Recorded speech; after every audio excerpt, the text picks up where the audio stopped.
Isang mapagpalang araw po sa inyong lahat. Ngayon po ay Miyerkules, November 9, 2022. At ngayon po ay pinagdiriwang natin ang kapistahan ng pagtatalaga sa Palasyong Simbahan sa Laterano sa Roma. Ang ating pong unang pagbasa at pagninilay ay hinango sa aklat ni Propeta Ezekiel, chapter 47, verses 1 to 2, verses 8 to 9, and verses 12. Noong mga araw na iyon, bumalik kami ng anghel sa pintuan ng templo. Sa ilalim nito'y may agos ng tubig papunta sa silangan. Ang templo'y paharap sa silangan. Ito'y nagmumula sa gawing timog na bahagi ng templo, sa gawing timog ng altar. Lumabas kami sa pintuan sa gawing hilaga at iniligid niya ako papalabas sa pintuan sa gawing silangan. Doon ay may mahinang agos ng tubig mula sa gawing timog ng hagdanan. Sinabi niya sa akin, ang tubig na ito ay papunta sa dakong silangan, hanggang dagat na patay. Pag abot nito sa dagat na patay, malilinis ang tubig nito. Lahat ng lugar na maagusan nito ay magkakaroon ng lahat ng uri ng hayop at isda. Pagdating ng agos nito sa dagat na patay, magiging tabang ang tubig ng dagat. Lahat ng lugar na abutin nito ay magkakaroon ng buhay. Sa magkabilang pampang ng ilog ay tutubo ang sari-saring punong kahoy na makakain ng bunga. Hindi malalanta ang mga dahon nito, ni mawawalan ng bunga, pagkat ang didilig dito ay ang tubig na umaagos mula sa templo. Ito ay patuloy na mamumunga sa buong taon. Ang bunga nito ay pagkain at gamot naman ang mga dahon. Ang salita ng Diyos. Muli po, isang mapagpalang araw sa inyong lahat.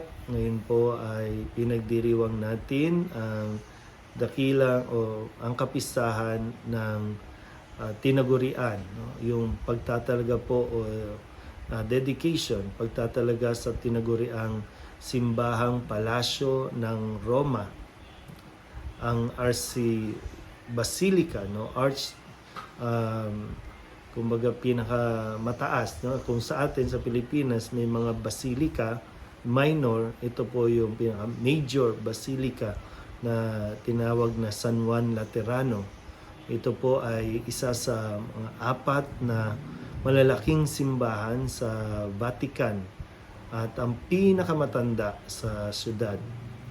Kung kadalasan po ang Santo Papa ay nagmimisa sa San Pedro, ang San Juan Laterano sa Roma ay ang opisyal po na upuan bilang obispo ng Roma. So ang Santo Papa po ay nanatiling obispo ng Roma. Parang kung dito sa atin sa Manila, yung Manila Cathedral, no? Yan po ang luklukan ng ating kardinal o ng obispo ng kung sino man po ang naitatalaga. Yun po ang kanyang luklukan bilang obispo. At dito rin po ang tirahan, no, ng Santo Papa. Doon po sa taas ng basilika, meron po kayong mababasa na sa wikang Latin na Omnium Orbis et Orbis Ecclesiarum Mater et Caput. Isusulat ko po, no, yung pinaka Latin words, no. Nang ibig sabihin po, ang simbahang ito ay ang ina at ang ulo ng lahat ng simbahan sa Roma at sa buong mundo. So, kaya ganun po kahalaga ang pagdiriwang na ito na pinapakilala natin muli, no? Ang pagdiriwang ng kapisang ito ay nagbibigay halaga sa templo. Una, ang templo ay bilang banal, no? Bilang banal na tahanan ng Panginoong Diyos. Ikalawa, ang templo ay ang katawan ni Kristo. Panghuli, ang templo ay ang pananahanan ng Espiritu Santo. Kung kaya, no, sa ating pong ebanghelyo din sa araw na ito, makikita natin yung pagpapahayag ng malasakit ni Kristo sa simbahan. Pero ano nga ba yung kailangan natin mas matandaan, no, na sa simbahan, ito po ang tanging layunin, no, kumbaga ay makapagbigay buhay. Kaya nga si Kristo bilang ito yung kanyang templo, no, na tanging hangad ay makapagbigay buhay. At sa loob ng simbahan, doon natin natatanggap ang mga sakramento na nagbibigay buhay. No? Andiyan ang binyag, andiyan ang banal na Eucharistia na tanging buhay ang kaloob. No? At dito nga, sana po, no, ang paalala din natin, paalala para sa lahat po, no, na magkaroon tayo ng pagpapahalaga sa simbahan. Magpunta tayo ng simbahan. Sa panahon ng COVID, marami po sa atin ang hindi na nakakapunta sa physical na struktura, no, ng simbahan dulot ng COVID. So marami po ang nasa online na lang nakakapagsimba.